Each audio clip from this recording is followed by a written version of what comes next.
సునీతకు మాటిస్తున్నా, చిన్నమ్మకు మాటిస్తున్నా, ఎవరు నిలబడినా నిలబడకపోయినా రాజశేఖర్ రెడ్డి బిడ్డ మీకు అండగా ఉంది.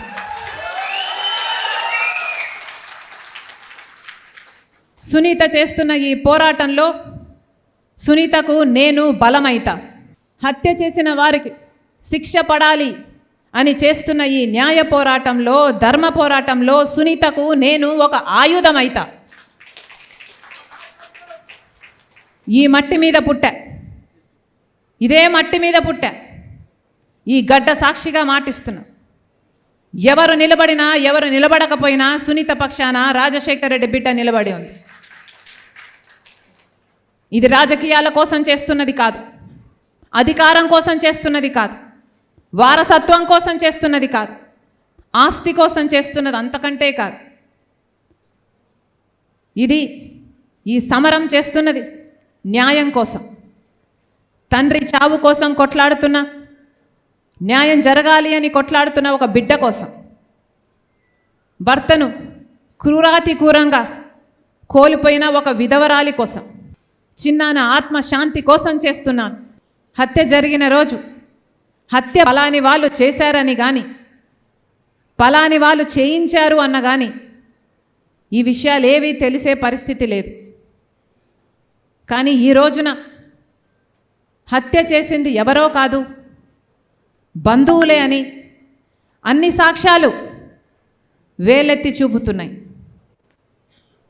గూగుల్ మ్యాప్స్ అయితేనేమి, కాల్ రికార్డ్స్ అయితేనేమి, వాంగ్మూలాలు అయితేనేమి, ఇవన్నీ హత్య చేసిన వాళ్ళు వీళ్ళు అని వేలెత్తి చూపుతున్నా ఈ రోజుటి వరకు కూడా హత్య చేసిన వాళ్లకు, హత్య చేయించిన వాళ్లకు శిక్ష పడలేదు, కేసుకు కొలిక్కి రాలేదు, కేసు అసలు ముందడుగు వేయలేదు.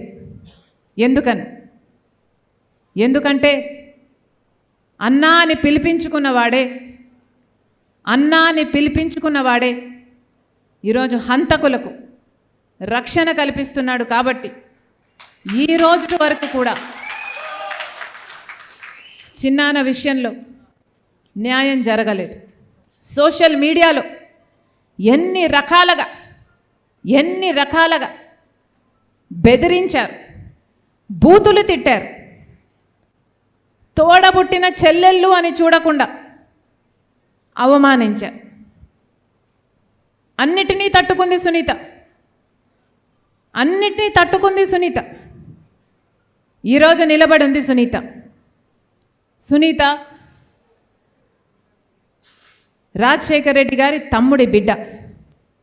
అసలు రాజశేఖర్ రెడ్డి గారు తోబుట్టుల్ని ఎలా చూసుకున్నారో మీకు తెలియదా? రాజశేఖర్ రెడ్డి గారు తోబుట్టుల కోసం ఎంత చేశాడో మీకు తెలియదా? మరి మీరు రాజశేఖర్ రెడ్డి గారి వారసులే కదా. రాజశేఖర్ రెడ్డి గారు తన తోబుట్టులకు ఒక అండగా, ఒక కొండగా నిలబడలేదా? మరి జగనన్న గారు ఏం చేస్తున్నారు? అందుకే ప్రజలందరికీ పిలుపునిస్తున్నాం. ఒక పులివెందల ప్రజలే కాదు, ఒక కడప జిల్లా ప్రజలే కాదు, యావత్ తెలుగు ప్రజలందరూ, ఆంధ్ర రాష్ట్ర ప్రజలందరూ, తెలుగు ప్రజలందరూ ఒక నిర్ణయం తీసుకోవాలి. న్యాయం పక్షాన నిలబడాలి అని ఒక నిర్ణయం తీసుకోవాలి. నిజం పక్కన నిలబడాలి అని ఒక నిర్ణయం తీసుకోవాలి. న్యాయం గెలవాలి, ధర్మం గెలవాలి, హత్య రాజకీయాలను చీకొట్టాలి, హంతకులను కాపాడుతున్న వాళ్ళకు కూడా ఒక గుణపాఠం కావాలి, నిజం గెలవాలి.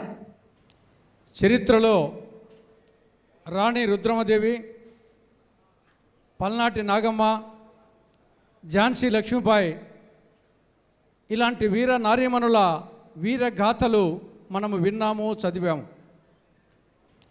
చరిత్రలో రాణి రుద్రమదేవి, పల్నాటి నాగమ్మ, ఝాన్సీ లక్ష్మీబాయి ఇలాంటి వీర నారీమణుల వీరగాథలు మనము విన్నాము, చదివాము.